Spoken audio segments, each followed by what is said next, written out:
Okay, shall we get started then, guys? Right, and I'm sure people will join as we get going. There's usually a few late arrivals. So welcome everybody to the third in our series of FinOps discussions. And today I've got Sylvan and Rodney back with us again, so thank you. I'll just remind you maybe of the format. This is discussion, so please put your hand up, stick a question in chat. We'd love to have some feedback from you and answer your questions. So don't be scared of that. We have plenty of experts on hand to help you out. And of course, this session is recorded and will be up on our website, and we'll send all the slide deck and collateral and things out afterwards, right? And I believe we've even got an offer we'll be sending out with that email at the end, and we'll send out to all the attendees across the 3 sessions. As I mentioned, there's myself hosting, and then bring along Sylvan, who's co-founder and CTO at cubesys, and Rodney, who is managing director at Cloud Monitor, which is a product we'll be looking at the second half of this session.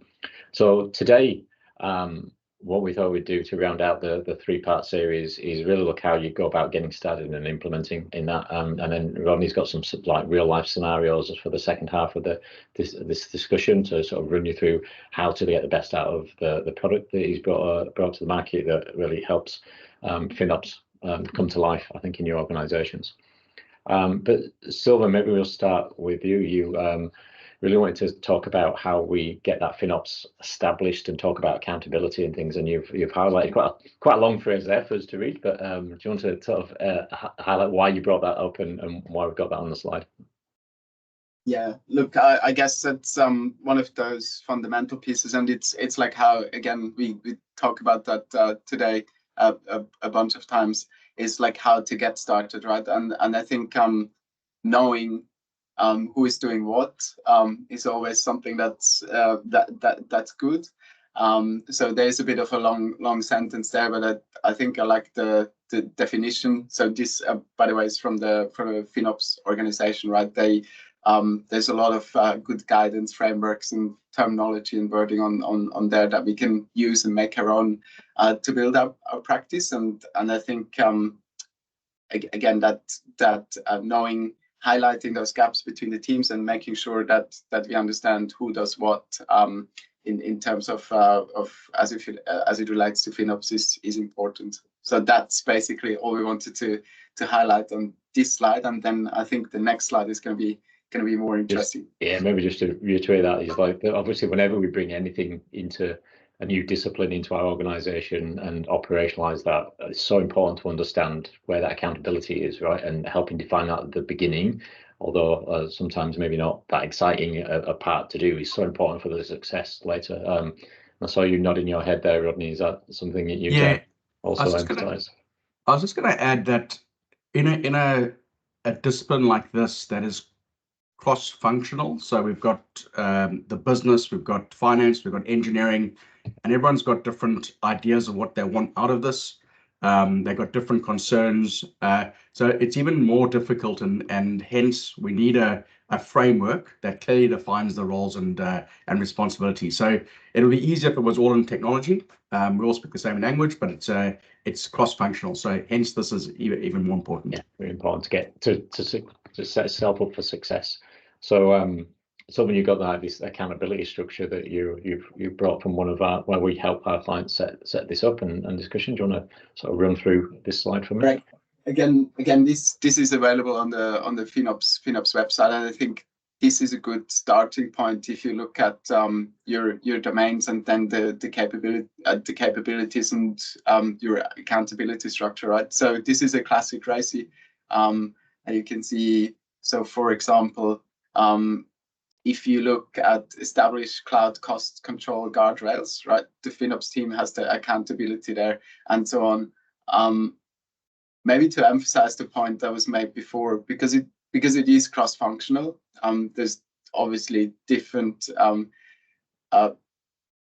accountabilities across the different domains and capabilities, and I think, again, it helps to give you that structure and maybe to say what is done more centralized? So what is the FinOps team responsible for versus if you look at, for example, the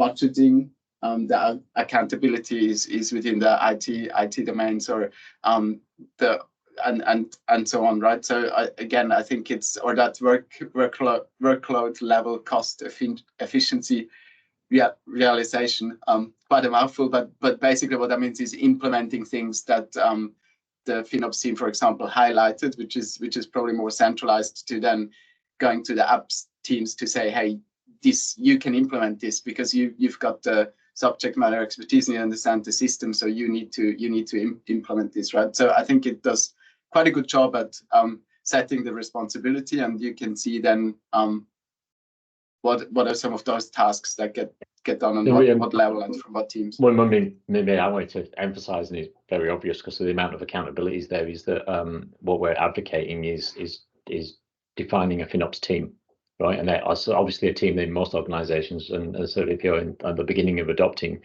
a FinOps framework, is not there. Right? So that team needs to be formed and defined, and roles assigned to them. Right? And Rodney, have you got any experience there with clients, and how you've seen people tackle that in different ways? So there's a few things I want to point out. First of all, if you look at this chart, you'll notice that the FinOps team are actually not responsible for much, but they're accountable for a lot. So the app teams have a lot of responsibility, because the whole point of this FinOps discipline is to push the responsibility down to the app teams, because they're the ones that built their applications. They're the ones that should know what tier it should be on, if it's secure enough, what the architecture structure is, etc. The FinOps team are not necessarily engineers. So I think it's really interesting that the second column has all the R's, because it's actually all about delegation, and that's why it's so difficult. Now, as Paul said, this is a new concept, and it's not just new in the organization, it's a new concept to many different stakeholders. So there's a lot behind the scenes going on here. There's a lot of education required, organizational alignment. Ideally, you want that buy-in from the stakeholders and that top-down push to enable this, because it'll be very difficult to form this structure from the bottom up. If the IT team said, let's try and build this, no one else would listen in the organization, because they're too spread out, especially if you're in a large organization. So I guess when you have enablement to set up this team, the FinOps team, which is going to be the one that drives this whole initiative, and that makes others take responsibility for the different processes, you have a few choices. Do you hire externally? Do you promote internally? Do you take out time from existing resources and make it a part-time role? And there's a lot of dependencies here. It depends on the size of your organization, the size of your cloud spend, your maturity, etc. And all of these are all very valid options. So I guess setting up your FinOps team is another whole conversation. This is just about the who should be doing what in theory. But where have you seen that the team's been formed from? Have they come from IT or from finance? How's that FinOps team or the apps team? Where's it come from with most of your clients? So usually it's coming from IT, because they're the ones who are most familiar with the costs currently. Yeah. And it's often not a full-time role in the beginning. It often starts off as someone's pet project and then morphs into a team. So someone started off as a pet project, proved that they could save costs, presented a business case to the business, and got buy-in, and were able to grow out the team. And ideally, you want representation from the finance team, because they understand what tags and cost allocation they need for finance. But you definitely want lots of technical ability in that team, because they're going to be doing things like reviewing architecture recommendations, etc., and reservation and cost saving management. It's usually people that be interacting into those conversations, maybe about budgeting, maybe about explaining cloud bills, probably anyway before, right? But I think yes, there has to be some sponsorship on exec level, and there has to at least be somebody championing in that before you can maybe build a team, right? So that's probably not realistic that you just stomp a team out of the ground. But and I suppose it's it natural has that it comes from that IT domain, because they're the ones usually held responsible for the spend, right? And so the business is coming back, well, what we're spending it on, why is it that? And they today in normal corporate structure would be the custodians of that, and changing the dynamics of that is part of what we're trying to achieve with FinOps, right? Is that we have, I think in my mind, it's about maturing the conversation and being able to have adult conversations across those disciplines, right? In a clear and constructive way, whereas that's sometimes challenging today, right? And with the current sort of ways of work that we have. Okay. Anything else you want to add to that, guys? Yes, what I might do is jump across to where we get started then, and where advocating an assessment is a good place to go, and there's a couple of different assessments we're going to talk about now, and just to get a grounding of where you are as an organization in relation to FinOps and the structure that brings. Do you want to kick us off, Sylvan, again with this slide? Yes, so I guess let's go back to that. So how do I get started, right? Or how do I eat that elephant is the question, and the answer is usually bit by bit. But where do I get started with it, right? That's then what it boils down to. So one thing you can do is to look at that assessment.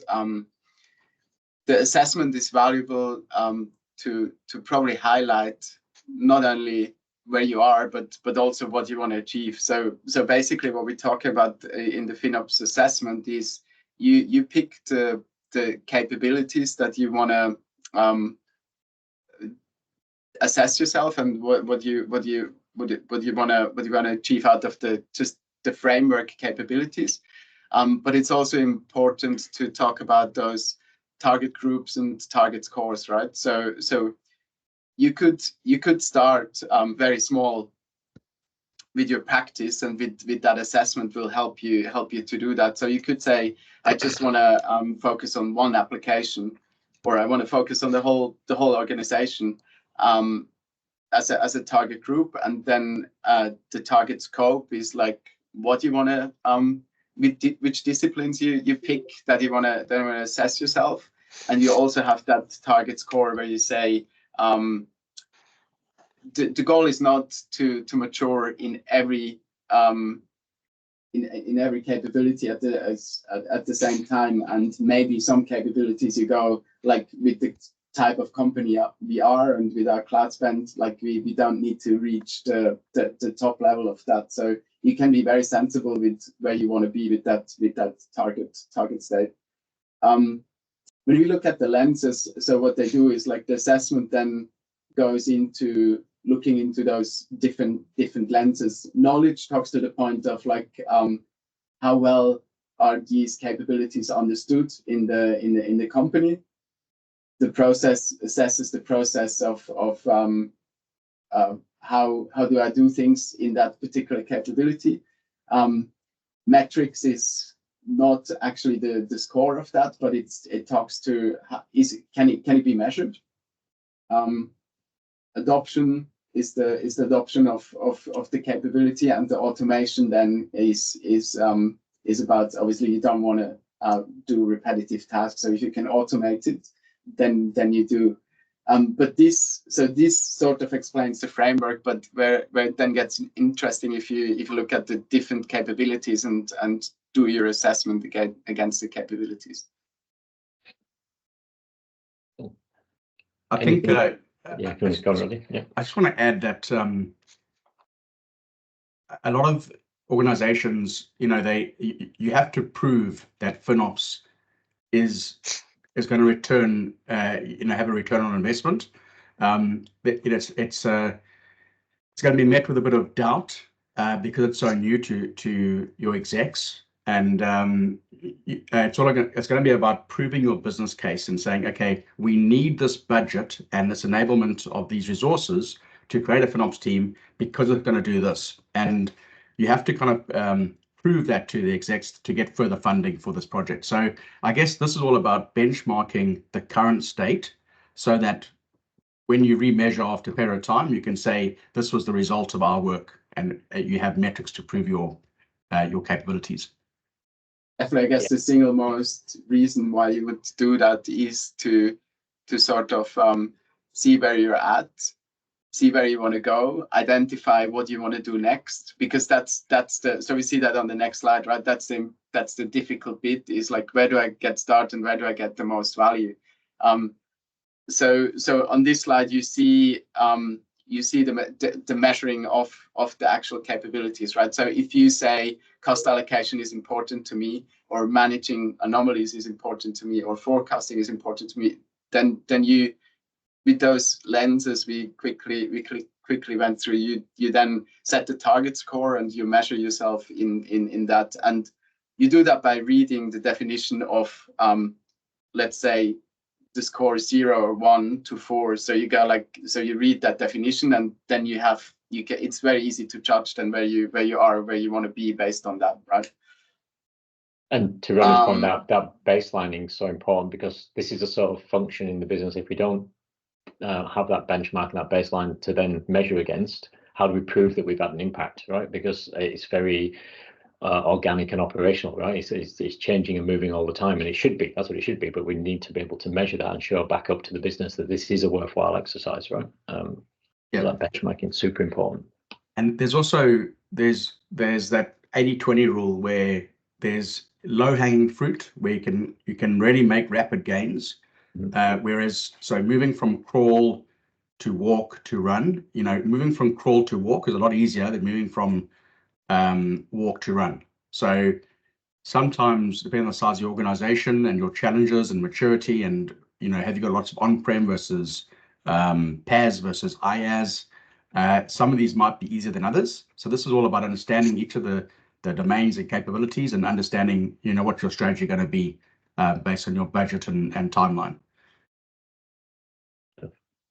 And then so when you took us onto these stage 3 and 4, right? So the outcomes and focus. So that sort of demonstrates the outcome and focus, right? And it's all about again getting the understanding in your organization and see where you're going next. So once you identified that these are the capabilities you wanna focus on, it's very easy to spot now that the managing shared cost capability is lacking behind.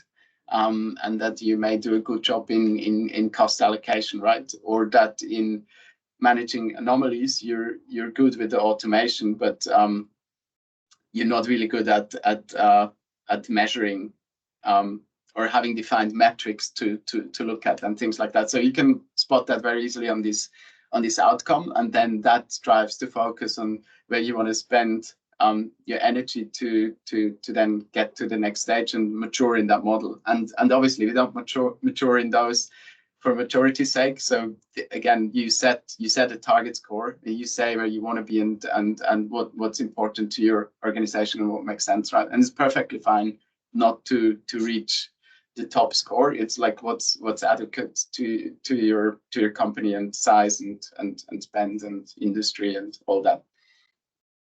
And I think it's also worth just reiterating that one of the goal of FinOps, it's not about reducing your costs, although that is a possible byproduct. It's more about understanding your cloud spend and understanding the return on investment of your cloud spend. So I always like to give the example that if you spend $1 on cloud services and those cloud services result in $2 back, it actually makes sense to increase your cloud spend if it's that simple, and increase your profit. So it's all about understanding your cloud spend and getting better return on investment of your cloud spend. And that is the ultimate goal of why we're doing all these things, to help reduce wastage, lower unnecessary spend, remove resources that don't need to be there, get better visibility, etc. All with the aim of improving your return on investment on cloud spend. Yeah. Okay. Yeah. Obviously, making sure we're not wasting money on resources and reducing that sort of resources that are not required. Key part of making sure that we're getting a good return on investment. But that's where you want the focus to be. Is like, is this valuable to the business? And that can take, that return on investment could also be around agility and an ability to move quickly to the market demands and whatever it might be. So there's more to it than just minimizing costs, right? It's great. Now, that assessment is coming from someone that's all online and free to do from the FinOps Foundation, right? And we can go ahead and work through that with people. Do that, and it gives you sort of like uses that framework that we explained, and gives you that visibility on where to focus and where to start, right? Like if you haven't started, and I think it's good to do for every company, because even if you have something, then it may not be across all those lenses, or like it might maybe one team does something on the side, then it's about bringing that together, right? So having that RACI and doing the assessment will help to highlight that, where to focus and have the biggest impact. And obviously those assessments, you would probably do those regularly, right? So you maybe, I don't know, you have to set the cadence, but maybe you do those every 6 months, or like and then refocus, set a new target for the next 6 months on where you want to focus and get better at. And one of the sorry, go on. Well, no, go. I would just talk about this slide, but finish off that conversation. It's good. One of the cool things with metrics and benchmarking is that once you have them, you can introduce an element of gamification into your teams. So, for example, you might say, automation. You want to automate your certain workflows in FinOps, and you could say we're measuring this across different business units, and when you have you celebrate the wins. When a team does really well, you say, this team achieved this improvement on their baseline score, and that kind of drives a bit of competition amongst the business units to improve. So that's another good reason to bring in the metrics, is for gamification. Yeah, good point. Everybody likes a challenge, though, and I'm sure there's a few competitive souls out there. Cool. And then you also want to highlight there's a Microsoft FinOps review as well, and what we've been pleased to see is Microsoft are very much aligning to that bigger picture with the FinOps Foundation and some of the frameworks that they're bringing to market. So talk to us about this assessment. Yeah, I just want to point it out for completeness sake that there is something that Microsoft offers now. If you're familiar with Microsoft assessments in terms of, for example, CAF and all those sorts of things, right? That's CAF and WAF. That's in there for you to do. It says there it takes you 40 minutes. It's similar but not the same. You answer lots of questions, and at the end you get like recommendations based on different categories as well. So I think this is a bit more. I feel this as a review is probably something that again can get you started and help you getting started. And if you do that, it'll point out again where you scored low and where you probably have the biggest impact, right? I suppose that if you think about it, the FinOps framework is technology agnostic. So they are probably slightly more generic and more higher level. Correct. And there's probably scope to do both reviews. Whereas if you're an Azure only shop, drilling down into the Microsoft FinOps review would give you an added level of focus. Probably a bit more around the process and building that FinOps capability. Whereas the Microsoft is a bit more targeted. You get more targeted recommendations. Okay. But look, if you have the time, do both, right? If you want more clear direction and recommendations in the Azure world, then maybe this Microsoft FinOps review is a good starting point. But I think the FinOps, like if you really want to build a FinOps practice, like the FinOps assessment that we've spoken before is definitely a good assessment to do. Again, where you define the scope, right? Whether you want to do that for the whole company or an application is you can pick and choose that and then go from there. Can I just mention? I was good. Yeah, go. One of the things we've seen with our customers on Cloud Monitor is because FinOps is a new concept to many organizations. The way they roll it out and set up these FinOps teams is they pick a sympathetic business unit who has challenges that they're having problems with how to understand their cost saving, how to amortize costs, how to understand their full total cost of ownership across their whole application suite. And So I think it's quite a good strategy to build that business case, business unit by business unit. Find a business unit that you can have good communication with and collaboration. They sold on the benefits, implement the FinOps process, do a test, improve the metrics, prove that it works, take that business case to the execs, and then get buy-in to roll it out across the organization. Yeah, I definitely think start small and grow is a great way to learn as well, and iron out the kinks and make mistakes and keep improving things. And certainly when we're helping our client base, that's really looking for a small subset of the environment to get going with, and then build out from there. Which so absolutely agree. So again, there is some really great collateral there, and I think it is also about making that your own, right? Like you may not use everything on that ratio, you may not implement every recommendation that you get out of those assessments, but it does help you to get started and build your own practice, right? Exactly.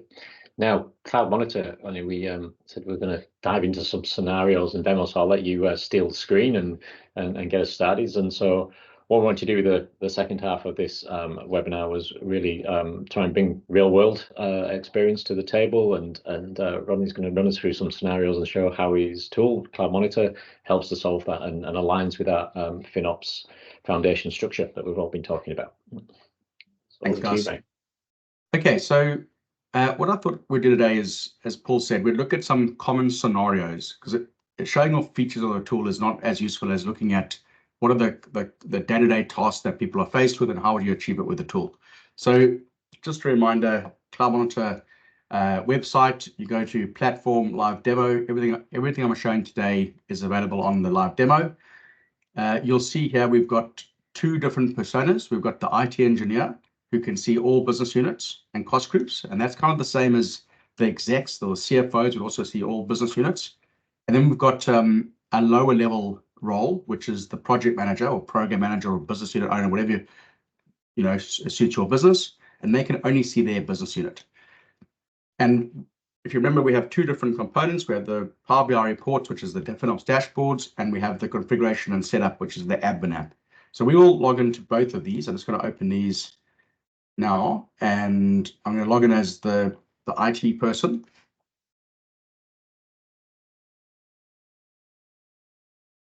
Okay, so the first scenario I want to tackle is we'll kind of work from the top down. So one of the most common questions we hear, or one of the most common things that people are looking for a tool to replace, is the automation of providing reports to different stakeholders in the business. So, for example, the CIO and CFO want a snapshot of very high level how the cost trend is doing, whereas program managers want a snapshot of their particular project. And you might have 10 different applications or projects or business units in your organization. Each of those stakeholders need their own snapshot. So I might have shown some of this in previous demos, but I'm going to go through it slightly slower now. So first thing you'll see is we're looking at a report. This is standard Power BI. We've got this lovely functionality here, subscribe to report.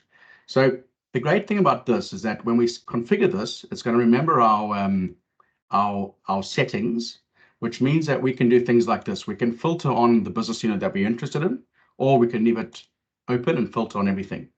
So in this case, we might say that the CIO gets a snapshot of this once a month on the first of the month. And what we'll do there is we'll say subscribe to report, create a subscription, and we'll say exec summary, excuse the typing. And we have an option here. We can attach a PDF. So not everyone wants to interact with a Power BI report, a live Power BI report. They might just want a screenshot that they can scroll through. And we even have integration into PowerPoint, which is kind of cool. And so it's a live PowerPoint. It's a PowerPoint with the presentation, the Cloud Monitor functionality embedded into the PowerPoint. So we'll just send a PDF, and we'll say that every month on the first of the month at 11:45 a.m. we'll send this. And down here there's an option which is where was it?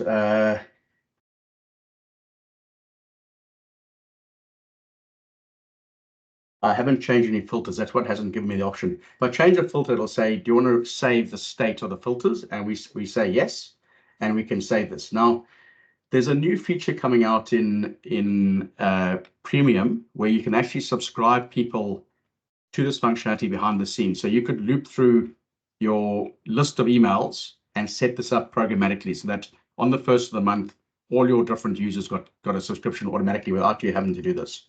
So that's how we do subscriptions. If we went to a lower level, so for example, we went down to a cost group. Sorry, I'll just log into a cost group and we'll look at a cost group like number 3. So I'm going to drill into this cost group. I'm going to right click, drill through to the cost group. So this is a particular business unit. The stakeholder is Nicole Smith. And every month we want to get the snapshot. How are we going according to our budget? So our budget's 23,000. We just about to go over our budget. So we're at risk. We're on 22,100. And according to our forecast, we are going to exceed it. So this is why the business owners want to be alerted to this.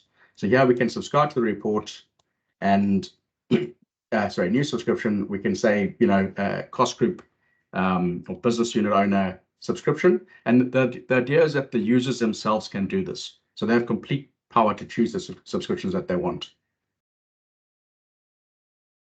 Okay, so that's how we would set up subscriptions, and that's going to drive stickiness in organizations, that every month these stakeholders will come back in without you having to do anything.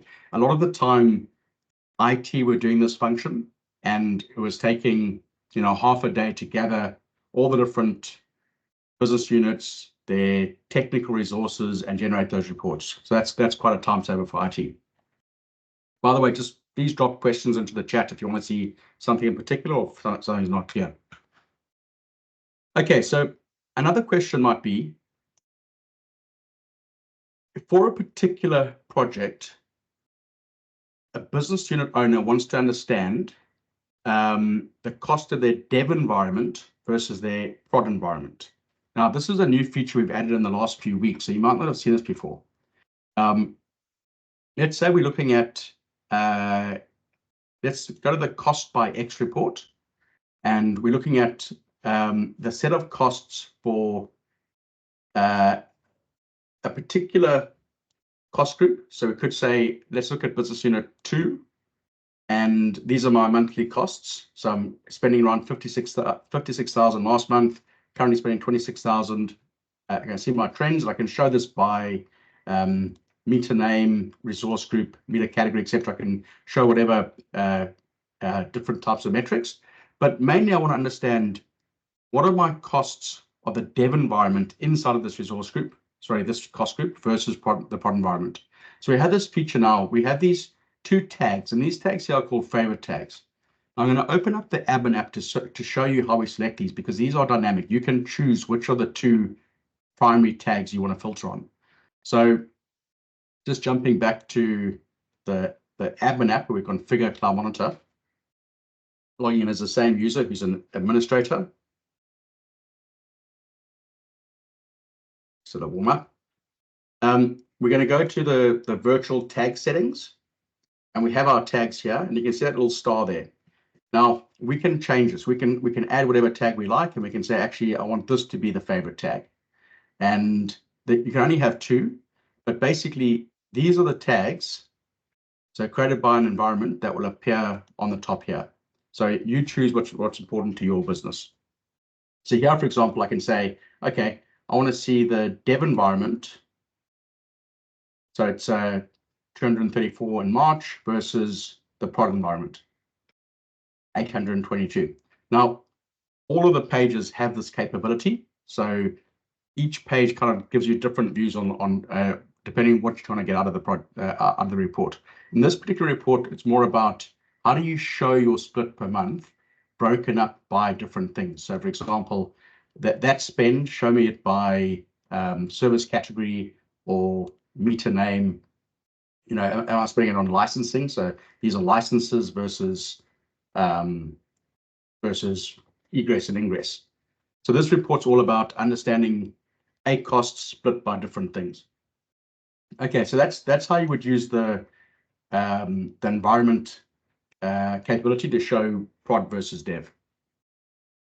Okay, now let's go look at a typical workflow for a cost anomaly. So let's imagine we've set up our cost group and we're getting these cost anomalies coming in, and we've specified who receives the alert. So we could say these go to the tech lead or the group goes to a group within the project.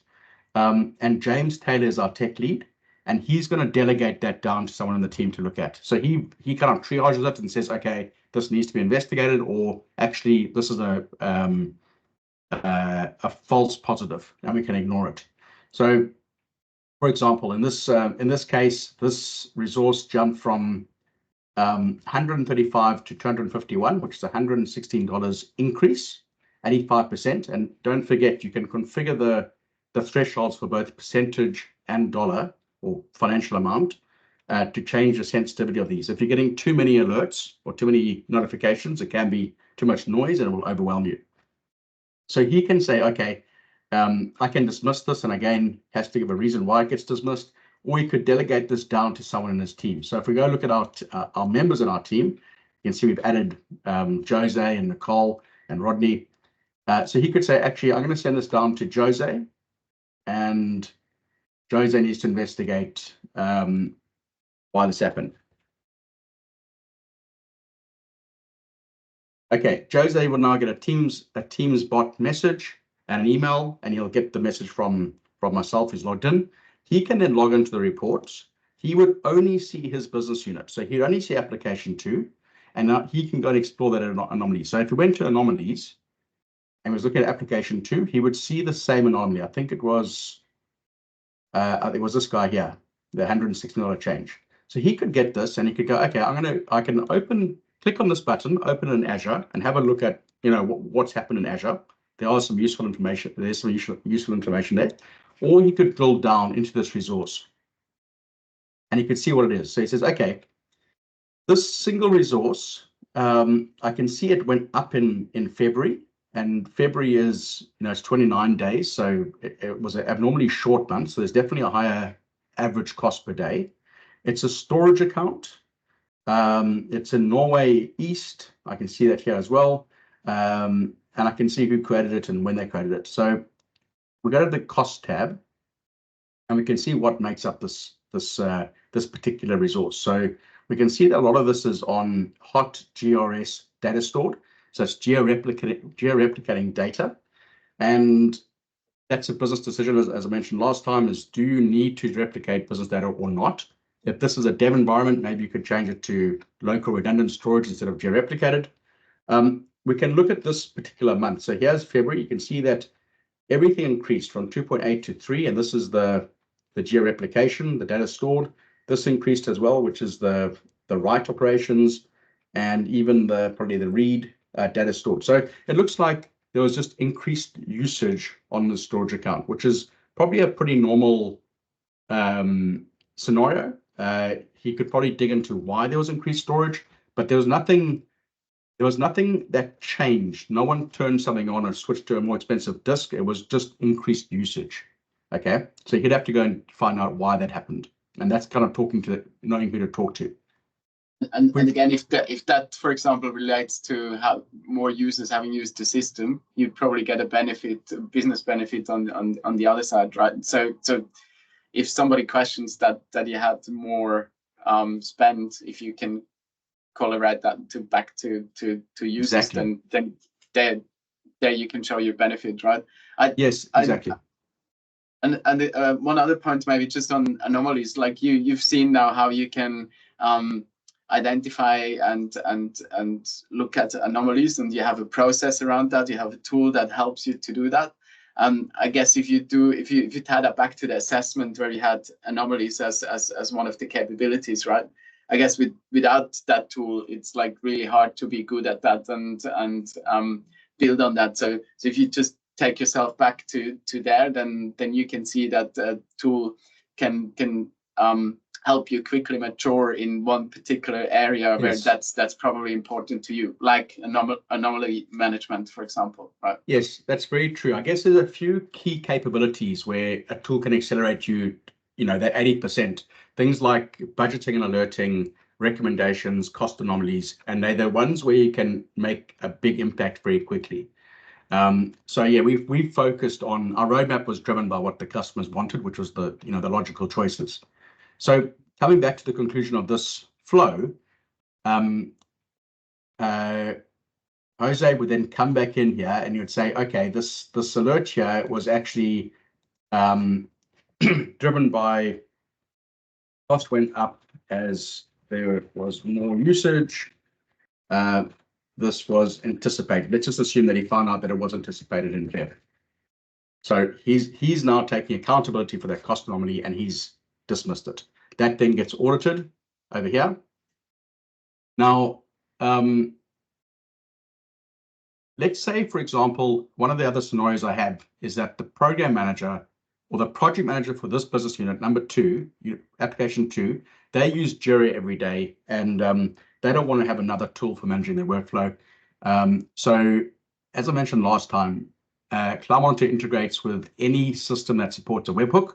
So I don't want to overwhelm you, but basically here's how it looks. So you use a tool like Zapier or if this and that, or I'm using make.com, and it basically says if there's a webhook, I send them to Jira, or I can send them to ServiceNow. There's 100 different connectors that it supports. Zapier supports even more, and the result of that is that in my actual Jira board, these recommendations and cost anomalies start coming into our daily planner. So you could say, every sprint we want to make sure that there's all cost anomalies and recommendations have been dealt with. And this is very important because the more friction there is for your users, the harder the adoption is of the tool. Just Rodney, as we're coming to the end and starting to wrap up here, there's a couple of questions you might want to address. Just one on these anomalies. Is there a push notification? That's sort of what you're saying here, but is there other ways other than having a webhook into our ticketing system? Is there other ways to raise the visibility of those anomalies? So push notification as in mobile push, you would definitely be able to do that with this. So you could set up